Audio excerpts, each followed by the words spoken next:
Any ad or marketing platform you're using is most likely going to be really generous with their attribution towards themselves, and they're going to count click and view through attribution. AdRoll has actually built CrossChannel Reporting dashboard that looks at the pathway that a user might have taken. We showed them a Facebook ad, then we sent them an email, then they went to our website, then we sent them an ad in the New York Times, then they converted. Now your UTM data is only going to show that the New York Times got credit, but those other channels probably aided in it. So having that some type of pathway analysis can be really helpful to know what influenced this conversion or what was a piece of the advertising that helped.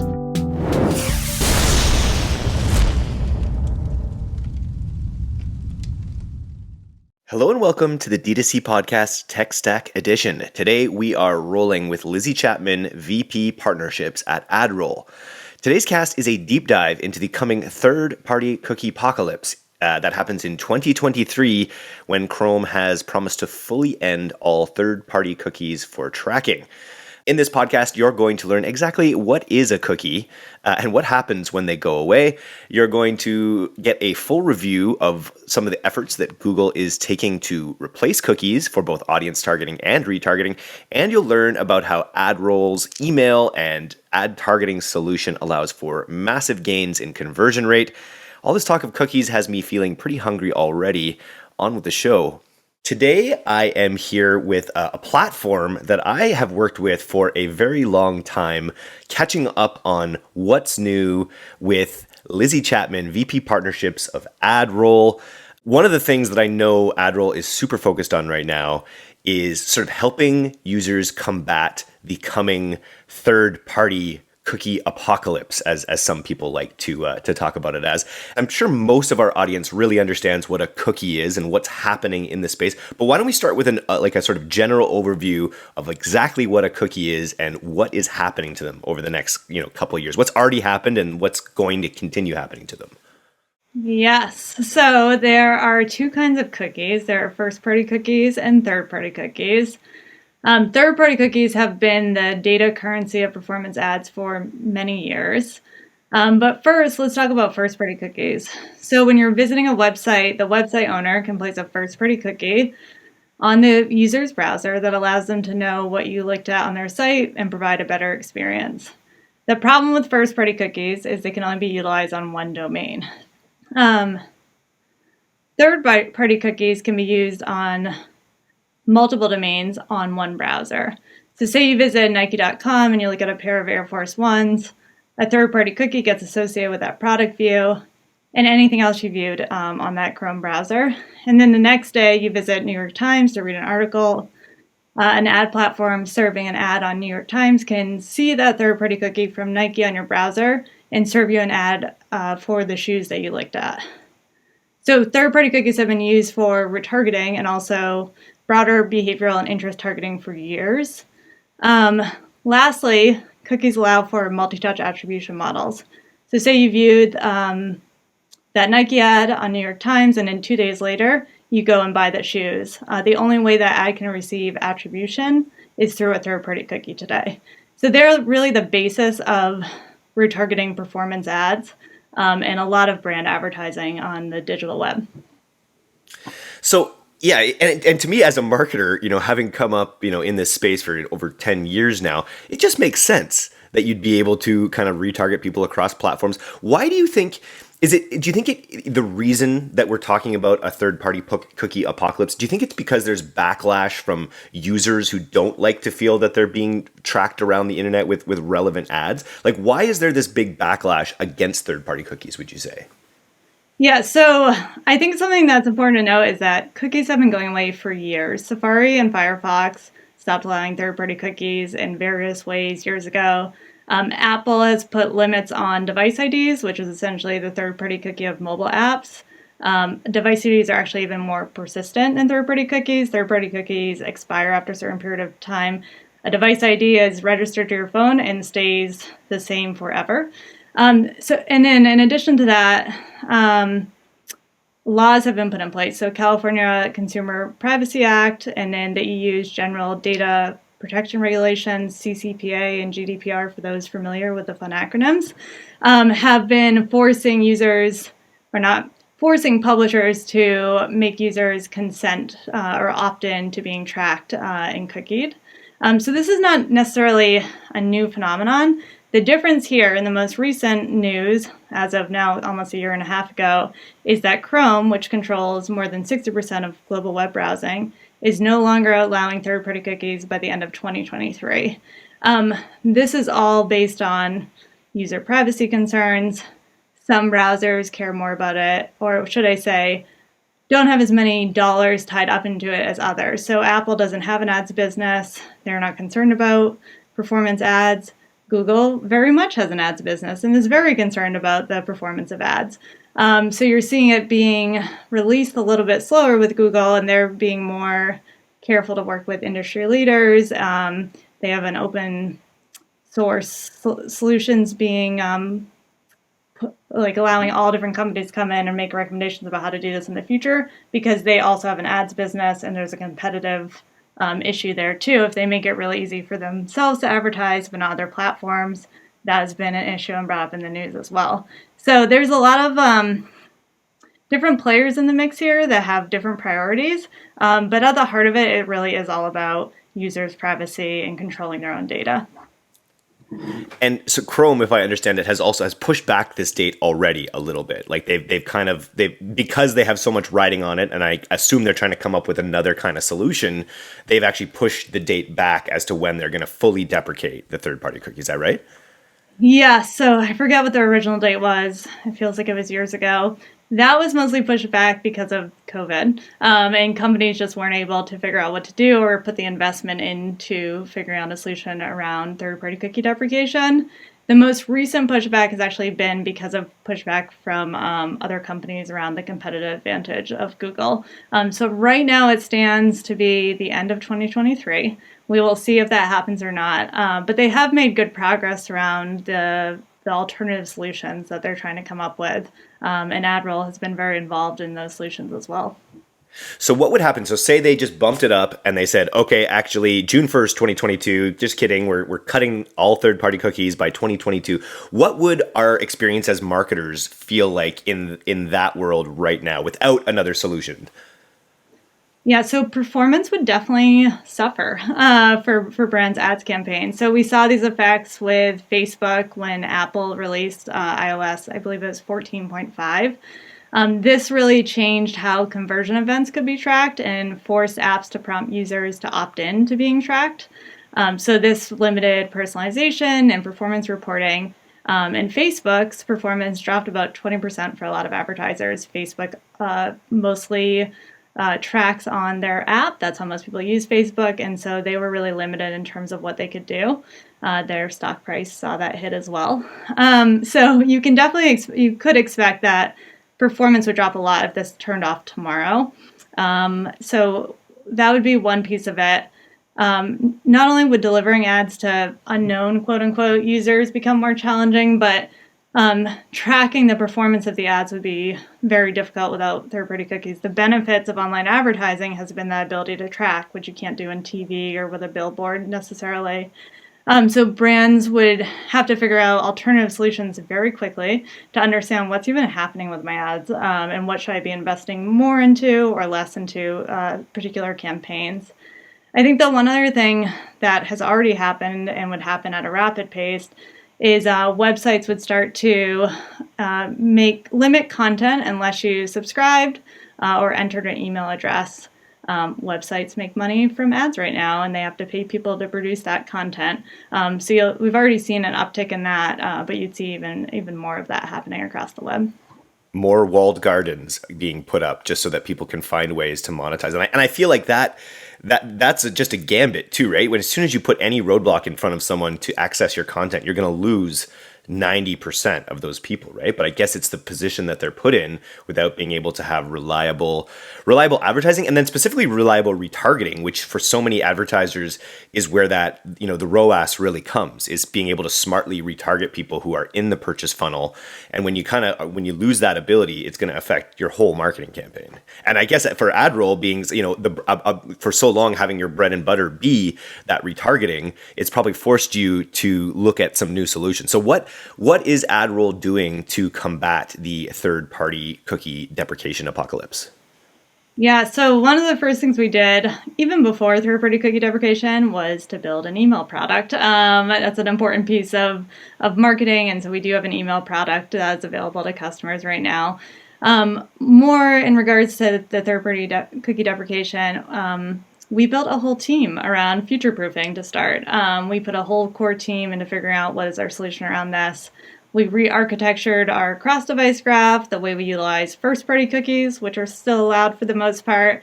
We built an internal customer data platform that can intake first-party data, like email and phone numbers, from all different sources, so that can be the new hub to target your email and ads campaigns.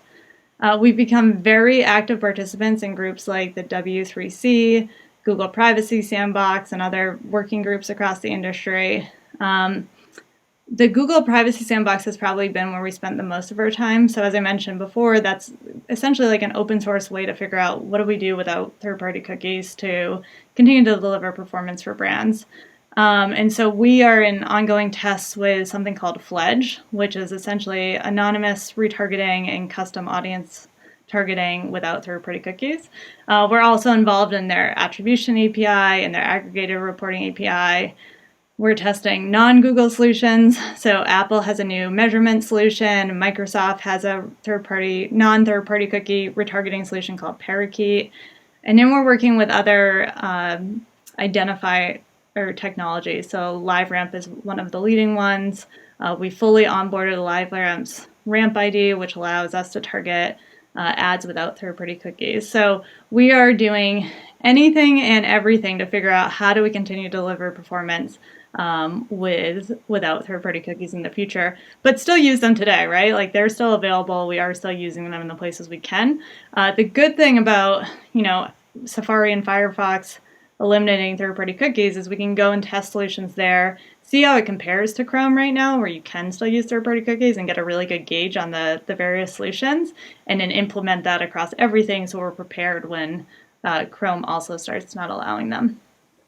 So I'm not the most technical person. I have understood cookies throughout my time as a marketer, and and how you get that data across websites and things. Can you talk a little bit about like what these new solutions, whether it's Fledge, what are they trying to do without cookies? Like what, even just theoretically, what's actually happening there to get that data across platform while being within the boundaries of the evolving laws and things like that? Yeah, so essentially what they try to do is broaden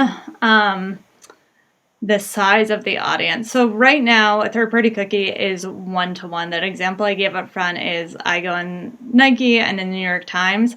I have a very specific cookie tied to me that says this is exactly the same person on the same browser. Now, granted, someone else could use my computer and be a slightly different person, but it's a pretty good chance that you're going to get one-to-one. What Fledge and these other, non-third-party cookie audience targeting solutions are trying to do is broaden that. So instead of having that one-to-one match, you're targeting a cohort of people. So there's different minimums on all of these, but maybe you're targeting 1,000 people that are interested in athletic shoes. And what you can do is essentially input some type of identifier and get back a variety of identifiers instead of that one-to-one direct match. So it's anonymizing the user a lot more in these cohorts that help protect user privacy, but still give brands some sense of targeting that is direct to whatever they're trying to target. So it's not an ideal solution, but it's better than losing it completely. And I think that's one of the things that the various people within Fledge that are contributing to it are trying to figure out, like, how accurate can we get this without impinging on user privacy, and what's that balance there so that we can continue to let publishers make money and brands advertise in a way that's effective. It's super interesting. And you just will look back on the day of how effective it was to be able to have that unique tracker on individual people, because I can think about it like you could still get the same level of data, like people who looked at a specific product, but for it to be meaningful, the volumes, I imagine, will have to be very high. That's one. I think that's something I see across, like, as tech evolves, it gets harder for the little guy a little bit. And I feel like, when you're having to deal with these grouped actions of people, it's going to work a lot better at scale than it will for the small, the really small advertisers. Is that probably accurate? It is. So that's one of the things that one of the many reasons that AdRoll has been very involved in the Google Privacy Sandbox various groups and solutions. We represent about 8,000 SMBs. And so although this solution might work for Nike, it's not going to work for, Joey's candle shop that maybe sells 100 candles a month.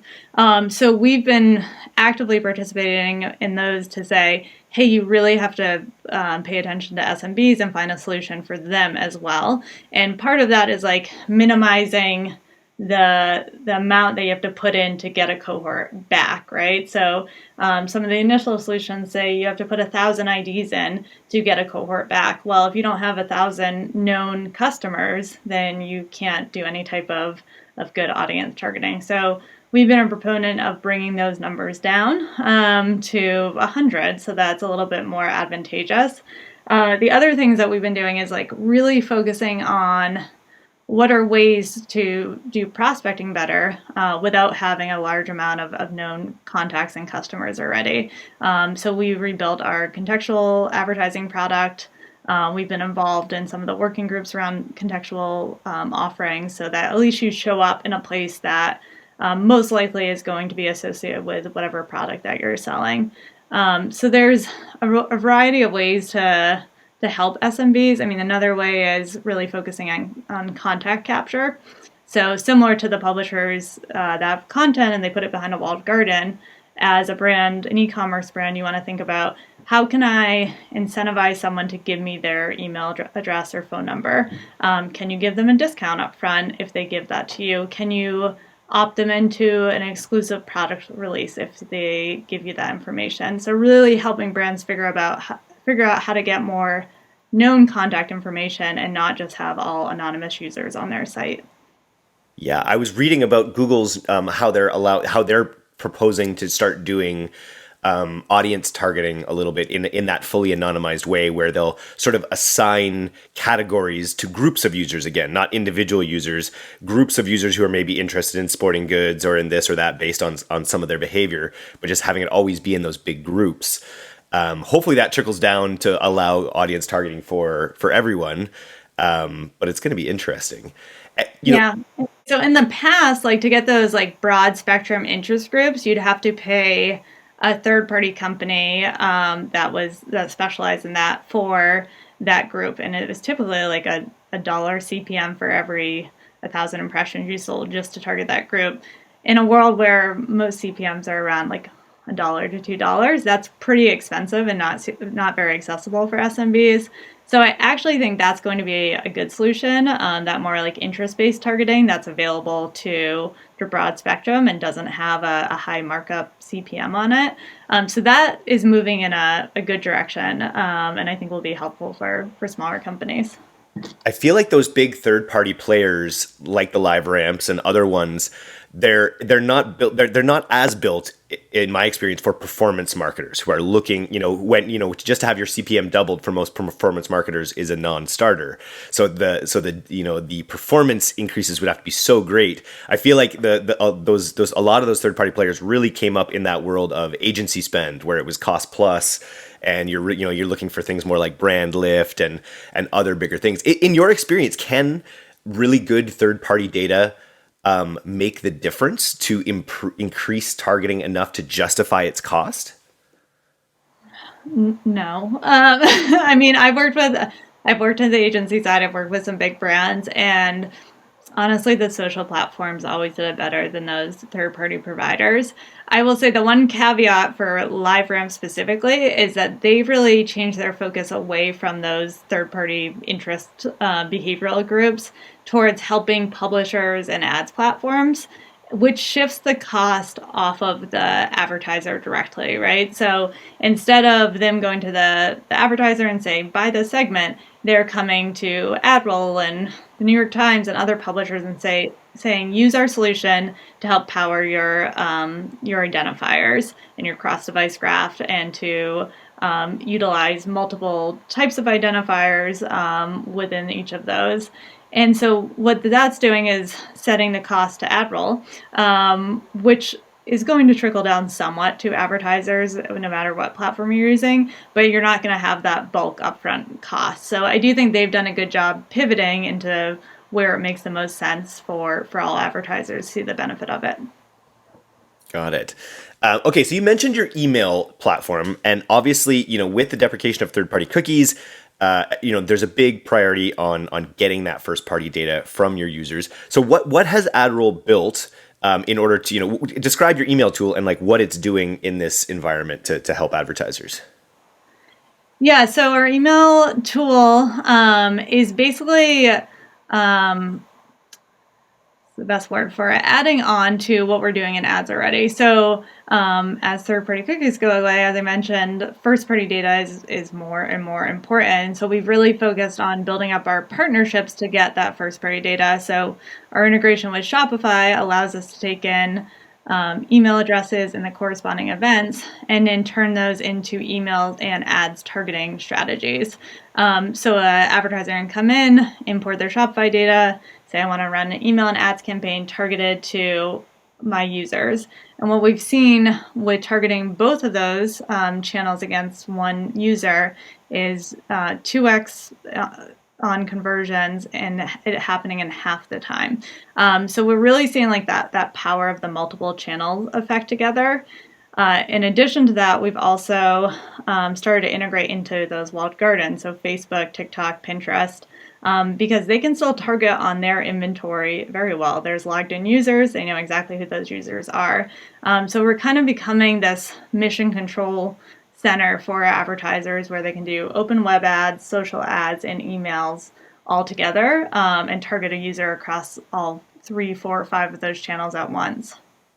Can you walk me through the use case? Because I for some reason, like it sounds like a pretty novel idea to have your emails linked up to actions that people take within ads or within your advertising environment. I always think of email as a little bit more siloed. You're sending on different sending schedules based on how they react within email.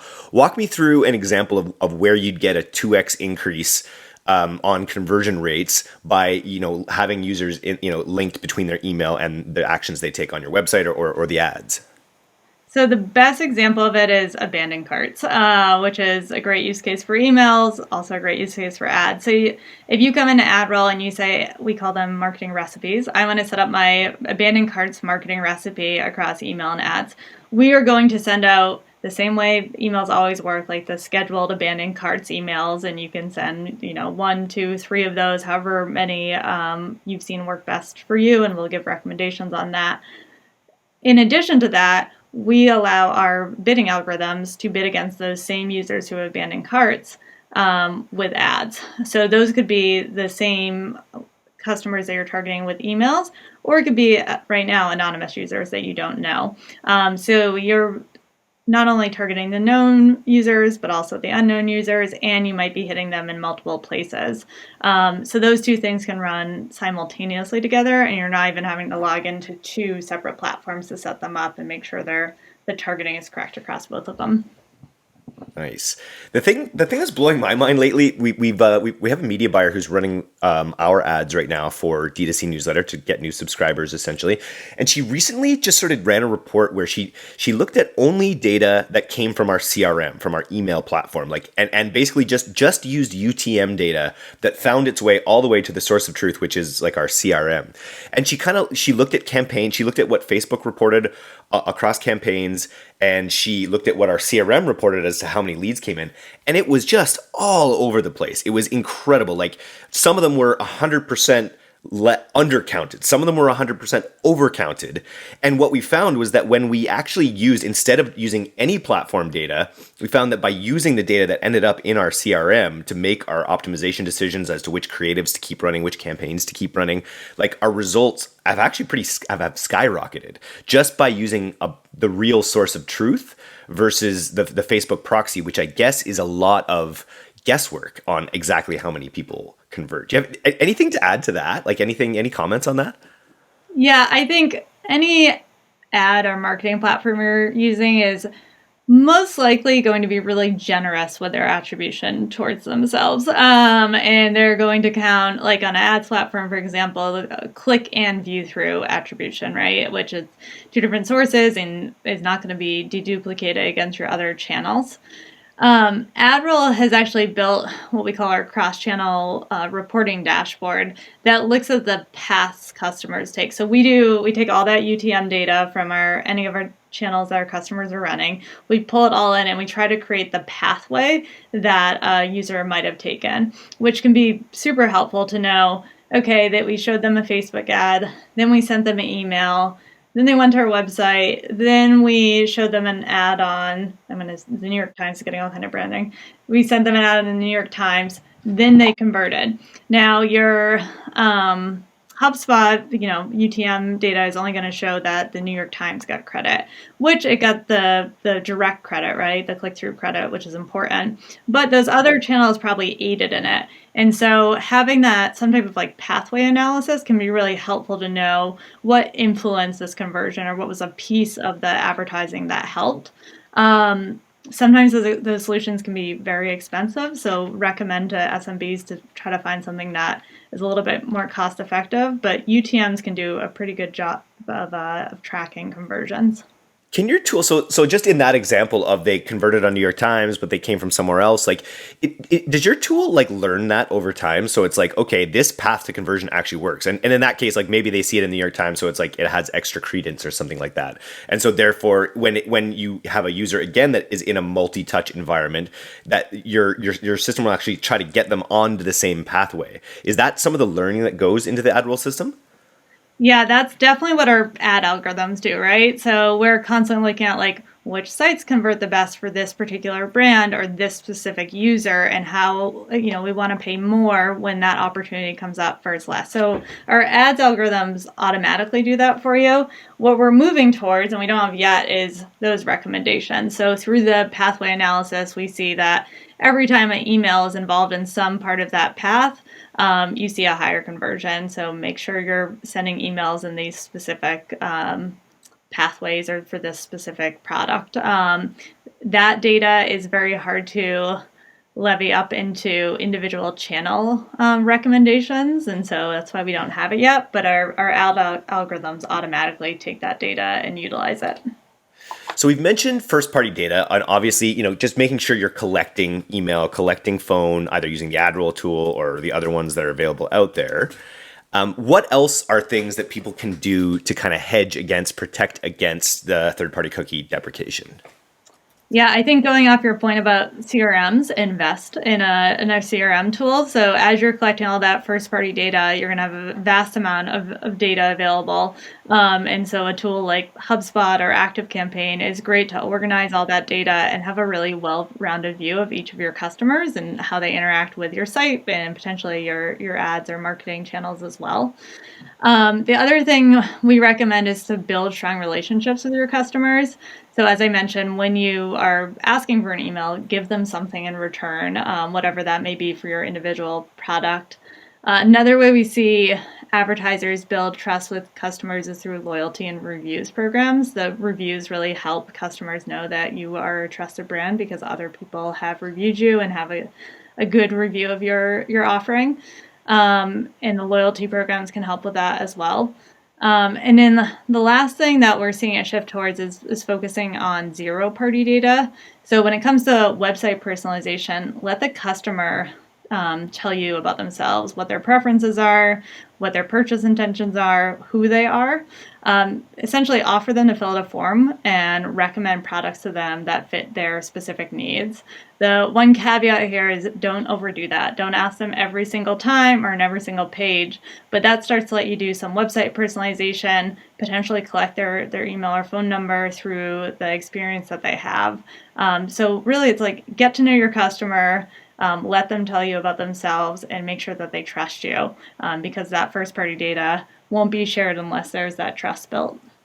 Yeah, whether it's post-purchase surveys, which is something almost every brand that comes on the podcast advocates, or running top of funnel quizzes that, help people with product recommendations.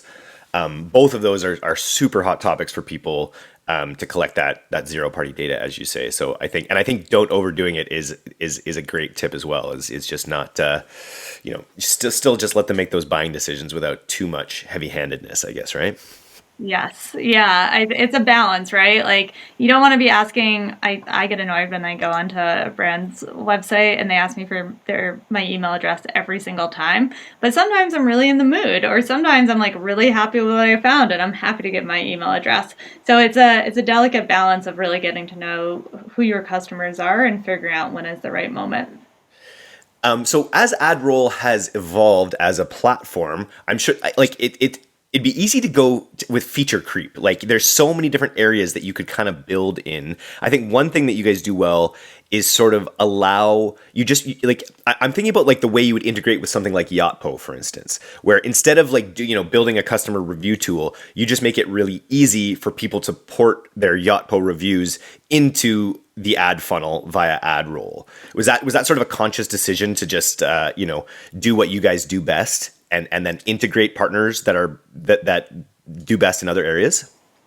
Exactly. Yeah, I think there's like a trend towards this, right? So more and more platforms are focusing on one thing that they do really well, which is great. It can also be really overwhelming if you're an SMB and trying to figure out the 25 tools that you need. What I would suggest to brands going through this is make sure that all of the platforms you're selecting are interoperable. So either look at the integrations page or talk to the sales rep and ask them, hey, do you integrate with Shopify? Hey, do you integrate with Yotpo or HubSpot or whoever your tools may be? And as you're selecting a marketing and ads platform, pay attention to that, especially because what you want to be able to do is have an ads platform that's going to allow you to import all of that data seamlessly and set up for your targeting. That's exactly what we've done. We've done all these integrations. We're never going to build a reviews product. We're never going to build a CRM, but we want to be able to utilize our customers' data from them. And so we import that and make it really accessible to utilize it in your ads and email campaigns. So that's been our goal. I think that's going to be the continuous trend moving forward. You just can't build everything and do it well. And so we've tried to stay pretty specific to email and ads and do the best we can there. Smart. Okay, so who's listening? We've got thousands of brands and entrepreneurs who listen to this podcast. Who are you speaking to? Who needs to go to adroll.com right now and check out your email offering, the whole suite?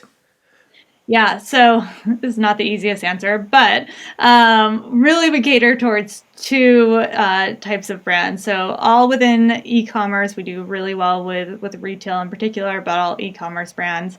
For the SMB brands, I highly recommend our email and ads product together.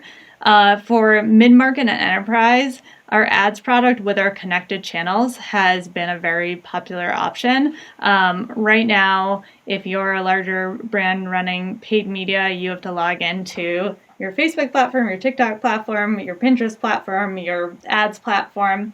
When you sign up with AdRoll, you can access all of the reporting right in the same place, make all of your optimizations in one place. So that's been the key offering for the mid-market or enterprise e-commerce brands. I love it. And it builds in display, which I feel it's actually where I came from, the display, the programmatic world. Spent a while there, and I feel like it's an area that a lot of brands neglect a little bit, like with such a heavy focus on paid social.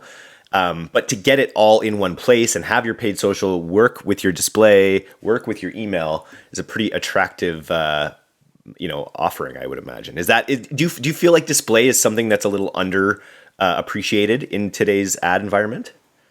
Yeah, so that's what essentially when we're talking to like the Shopify Plus team, what we say is have your brands maxed out on their Google and Facebook spend, they should use AdRoll. Because especially with the decrease in performance on Facebook and increasing prices, it becomes more and more important to make sure you're utilizing more display ads and different channels there to bring down your cost and find users in new places. So that's really been our pitch, is that we are the third option there for you to utilize as you're starting to see your ROI not be as impactful across Facebook and Google. And just to be clear, when you mention your email tool, this is an email tool that works with something like Klaviyo, or is it an ESP itself? I would say it works with something like Klaviyo. So right now it has a couple of options. For an SMB brand, it can be your only email tool, right? So you can come and use it and it's going to do your abandoned cart campaigns. It has newsletters that you can send out, so it will fit all your needs. But as you're growing, something like Klaviyo is going to have a little bit more features and functionalities that are going to be beneficial for a larger brand. So our email product works really well for those newer e-commerce customers. Very cool. So do you fear the cookie-pocalypse? Do you, like, at 2023 rolls around, like, are you fretting what that's going to be like? Or are you pretty confident that we'll have it, that Google has a lot of interest to have it sorted out by then, that's for sure. What are your thoughts on what it'll look like in 2023? If I hadn't been in ad tech for 15 years, I would be very nervous. Being in the ad tech industry for so long, this is not the first time we've gone through something like this. And platforms always figure out a way around it. So I'm not super concerned. I think the multi-year timeline that Google has given to ads platforms has been really nice. It's a benefit that they've provided that Apple often doesn't. And so I think multiple solutions are going to come out of that really helps aid brands in this, and also publishers. So I would say I feel pretty confident that things are going to change, but brands and platforms will adjust to make sure they're still able to perform. Very cool. Anything to leave the audience with on this topic? What final words around third-party cookies and AdRoll would you like to leave the audience with? I would say if you haven't thought about it yet, it's time to start thinking about it and preparing for it. If you've been preparing over the last couple of years, you're probably in a good place. And don't get too worried about it. The platforms are hard at work and figuring out solutions for you and should be communicating those with you and helping you sort through it. The only thing I would say is, like, talk to your platforms, ask them for what they think you should do, and make sure you're reading what they're putting out, because they're going to want you to be successful. Very cool. And so people wanting to know more about AdRoll, just go to adroll.com. If they want to speak to you, is there a platform that you do any corporate communication through, LinkedIn or email? Yeah, my LinkedIn, it's Lizzie Chapman. Find me on there and send me a message. Awesome. Very cool. Thanks for coming on the D2C podcast today, Lizzie. Thank you so much for having me. This was fun.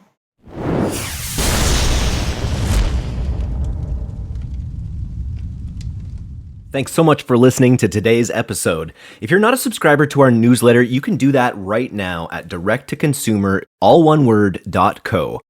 I'm Eric Dick, and this has been the D2C Podcast. We'll see you next time.